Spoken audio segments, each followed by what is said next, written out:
On ne parle que de ça, 38 millions de papiers roses comme ceci vont bientôt disparaître, enfin bientôt petit à petit. Pierre-Henri Brandet, bienvenue. Merci, porte-parole bonjour. au ministère de l'Intérieur. En effet, on va pouvoir jeter ce vieux permis pour le nouveau permis que vous allez nous présenter. Alors, il ressemble à quoi? Vous l'avez entre vos mains? Alors, c'est un nouveau permis beaucoup plus sécurisé que celui que le 3 volets rose actuellement. Format carte de crédit, et c'est un permis unifié en Europe, c'est-à-dire que tous les conducteurs européens auront bientôt le même permis, auront un jour. Alors, il faut tout de même pas jeter pour l'instant le permis 3 volets. Il est encore valable jusqu'en 2033. Ça va se faire progressivement. Beaucoup plus sûr, donc, ce nouveau permis. En gros, ça c'est facilement, entre guillemets, falsifiable. Oui, c'est évident que le permis 3 volets rose tel qu'on le connaît, c'est le document peut-être le plus facilement falsifiable et donc le plus falsifié. Il fallait réagir, c'est les raisons pour lesquelles il y a ce nouveau permis sécurisé. C'est un petit bijou de technologie en fait. Alors il y a une puce électronique qui est juste derrière. Il y aura quoi concrètement dans cette puce ? Qui a alimenté et qui alimente beaucoup de fantasmes, mais pour l'instant, cette puce... Oui, mais je vais y venir. Pour l'instant, elle ne contient que les informations qui sont visibles au recto et au verso, c'est-à-dire l'identité, l'état civil, les droits à conduire du conducteur, permis moto, transport en commun, lourd ou super lourd, enfin, les différentes catégories, les 15 catégories européennes.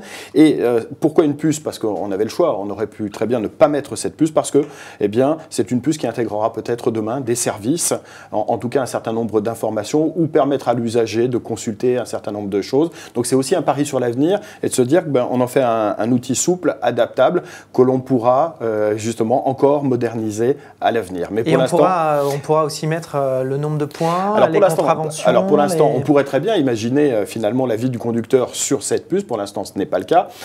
Pour ce qui est du solde de points non plus, mais ce permis va être envoyé directement à domicile, donc il ne faudra plus aller en préfecture pour se le faire délivrer. Et d'ici la fin de l'année, les nouveaux détenteurs de ce permis recevront en même temps que le permis un code permettant de consulter le solde de points sur Internet. Donc là aussi, il y a une amélioration des démarches de l'usager. Ce nouveau permis, il est quand même minuscule. Si on compare avec l'ancien, on va le perdre beaucoup plus facilement. Comment ça s'est fait? Qui a décidé? Qui a décidé de la taille? Qui a décidé qu'on gardait quand même une petite teinte rose comme notre ancien permis français? Alors, la mise en place de ce permis, elle répond à l'application d'une directive européenne de 2006 qu'on devait appliquer au 19 janvier 2013. Au 19 janvier, on a mis en place les nouvelles catégories européennes. On n'était pas en mesure de délivrer le permis format carte de crédit, mais c'est l'Europe qui a décidé d'harmoniser et d'imposer le choix du format carte de crédit. Après, il y avait la déclinaison, on va dire, par pays qui permettait d'avoir un certain nombre de sophistications. Nous, ça a été le choix de la puce. Il y a des pays qui ne l'ont pas fait. Mais c'est vraiment pour répondre à l'application de la directive européenne et puis à un besoin fort de sécurisation de ce titre. Alors concrètement, comment va se faire le changement entre nos vieux permis et ce nouveau permis format carte de crédit? Alors tous ceux qui passent et qui vont passer à partir du lundi 16 septembre le permis vont recevoir ce format-là. Tous ceux qui sont conducteurs de catégories spéciales, notamment le transport en commun et qui ont des visites régulières. Là aussi, ils se verront au moment du renouvellement délivrer le nouveau permis. Pour ceux qui ont eu le permis transitoire, le 3 volets rose, qu'on a délivré entre le 19 janvier et le 16 septembre de cette année avec les nouvelles catégories européennes, on va faire l'échange tranquillement en 2014. Et puis, pour la majorité d'entre nous et de nos concitoyens, ça se fera là aussi à partir de 2015, sachant que le permis est valable 20 ans. Et donc, on ne va pas voir disparaître tout de suite. Et quand on changera notre permis, est-ce qu'on pourra aussi changer la photo qui est souvent affreuse? Oui, c'est la photo de nos 18 ans, souvent. Alors c'est aussi là, on est très beau à ces 18 ans. Ou pas.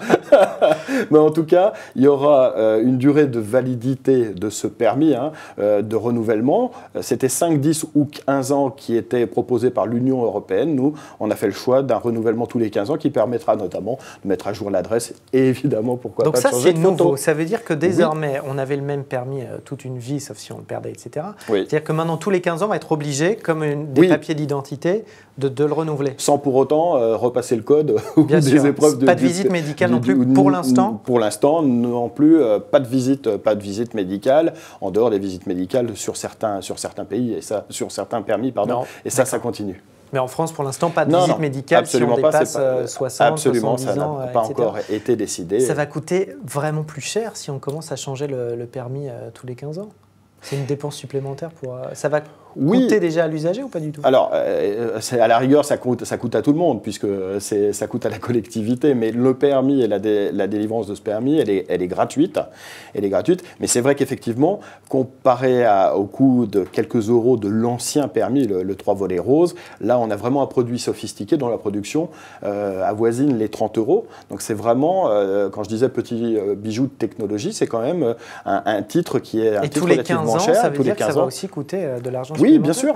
En ces temps d'économie, de crise, de restrictions budgétaires, d'impôts supplémentaires, est-ce bien raisonnable? Oui, mais aussi en ces temps où il y a une fraude documentaire qui est conséquente et que le devoir des... Mais c'était vraiment la priorité de dépenser de l'argent sur le permis? C'est pas le fait de dépenser, déjà il y a le fait de respecter une directive européenne, donc ça c'est quand même quelque chose qui nous est imposé, et puis lutter contre la fraude documentaire, lutter contre la délinquance, puisque voler l'usurpation d'identité ou l'usurpation d'un permis ou la falsification d'un permis, ça peut avoir des conséquences dramatiques pour ceux qui en sont victimes. C'est effectivement aussi du devoir des pouvoirs publics que de mettre en place des outils pour nos concitoyens qui soient des outils sûrs et adaptés à la fois au risque et puis à l'ère moderne. Donc oui, c'est une dépense qui est certes conséquente. Ça coûte combien mais elle est assumée par an à l'État? Alors, le calcul encore, c'est un calcul qui doit tenir compte aussi du renouvellement. C'est très difficile parce que le renouvellement du stock va prendre du temps. Il y avait un renouvellement aussi régulier des permis 3 volets, donc c'est difficile de calculer et d'avoir un chiffre très précis. Mais évidemment, c'est une dépense qui est conséquente, mais c'est aussi un outil dont on avait besoin. Merci beaucoup Pierre-Henri Brandet d'être venu nous présenter ce nouveau permis de conduire qu'on va donc découvrir au fil des mois dans nos portefeuilles. Merci à vous et nous on se retrouve très vite sur le Figaro TV.